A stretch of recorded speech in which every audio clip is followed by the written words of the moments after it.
Өлкөнүн келечеги деп көкүрөктү эзген кыял ишке ашты. Эл жерибиздин түбөлүк ынтымагы үчүн мурдагы президенттердин башын бириктирип, бир столго олтургуздум. Азыркы ааламдашу маалында ички стабилдүүлүккө, улуттук ынтымакка умтулган өлкөлөр гана өнүгүү жолуна түшүп, кубаттуу мамлекеттерге айланган учур. Те учурунда улуу дөөлөттөрдү жараткан Евразия мейкиндигин ээлеп жаткан байыркы кыргыз эли азыр кандай абалда? Ынтымак жоктуктун, бийлик талашмайдын айынан илгерки империябызды жоготуп, Орто Азиянын бир кычыгында калып бараткандайбыз. Ооба, көз карандысыз өлкө деп жар салганыбыз менен өнүгүү жолубуз эмне кечеңдеп келет? Мындай соолдорду кое берсек, биринин артынан бири суроо жарала берчүдөй. Азыр бизде түндүк түштүк болуп, 7 дуан өз-өзүнчө бөлүнүп, ар кимиси өз көмөчүнө күл тарта бергени аз келгенсеп, улам бир президенттин жактоочулары болуп, калдайган кыргыз калкы 7ге бөлүнүп турган учур тилекке каршы.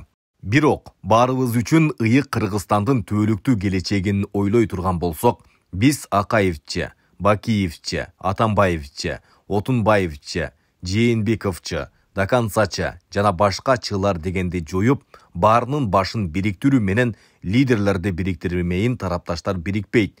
Жамы кыргыз журтунун эртеңки келечегин ойлогонубуз туура. Боюбузга сиңип бараткан мындай арсыз сапаттарды ары калчап, бери калча олтуруп, ошол башында эл шайлаган, аягы кейиштүү бүткөн президенттердин башын бириктирсем, балким бир муштумга түйүлгөн ынтымактуу журт болот белек деген ой көптөн бери көкүрөгүмдү эзип келет эле. Акыры түбү элибиздин султан сөөгүн кордобойт деген таасын кеби бар эмеспи? Көөдөнгө тынчтык бербеген асыл ойду акыры ишке ашырууга бел байлап, соңку тарыхыбызда журт башына келген президенттердин башын бириктирип, бир ортого чогулттум. Кыргыз наркын жасап, алдыларына аш тарттым. Уй мүйүз тарта олтура, улут келечеги үчүн мурдагы журт башчылары өткөндөрүн сууга салышып, бир муштумга бирүүгө демилгемди колдоп беришти. Албетте, биринин артынан бири келген мурдакы өлкө башчылары ачуу кептерди айтышты, көкүрөгүндөгү жүргөн таарыныштарын төгүштү, кетирген кемчилдиктерин моюндарына алышты. Эң башкысы алар бири-бирин кечире билишти. Менин да көздөгөн максатым ушул эле. Ой кыялым, ошол ар бир президенттин аркасында турган тарапташтары, жалпы 7 дуан калкыбыз бир багытка баш коюп, саясатты таштап, бир дем менен улуттун өнүгүүсү, экономикасы деп ой жүгүртүү эле. Ооба, жалпы элибиздин көзү менен караганда, алардын ар биринин жүргүзгөн саясатында алешемдиктер кетип, арты кайгылуу окуялар менен коштолуп, кан төгүлөр да болуп кетти. Акаев учурундагы Аксы окуясы, Бакиевдин учурундагы Апрель окуясы, убактылуу өкмөт учурундагы Июнь каргашасы, Жээнбеков учурундагы Октябрь окуясы, андагы үмүт аттуу жайнап турган жапжаш жигиттин каза болгондугу. Тилекке каршы кыргыз тарыхында кара тамгалар менен жазылып калды.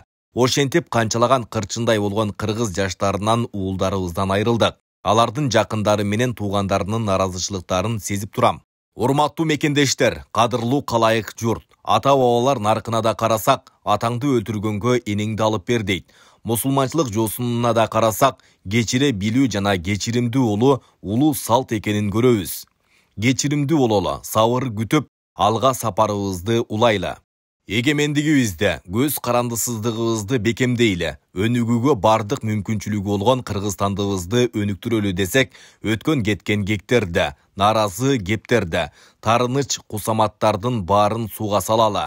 Ар бир кыргызстандык бириккиле, бир жакадан баш, бир жеңден кол чыгарып, алдыга карай бет алалы. 5-10 жылдык жеке кызыкчылыктарыбызды ойлобостон, Кыргызстандын түбөлүк кызыкчылыгын ойлонолу. Мага чейинки журт башчыларынын ар бирине карата эч кандай жеке кызыкчылыгым да, жеке кусаматым да жок. Милдеттүү дагы эмесмин. Муну да баса белгилеп айтып коюум керек.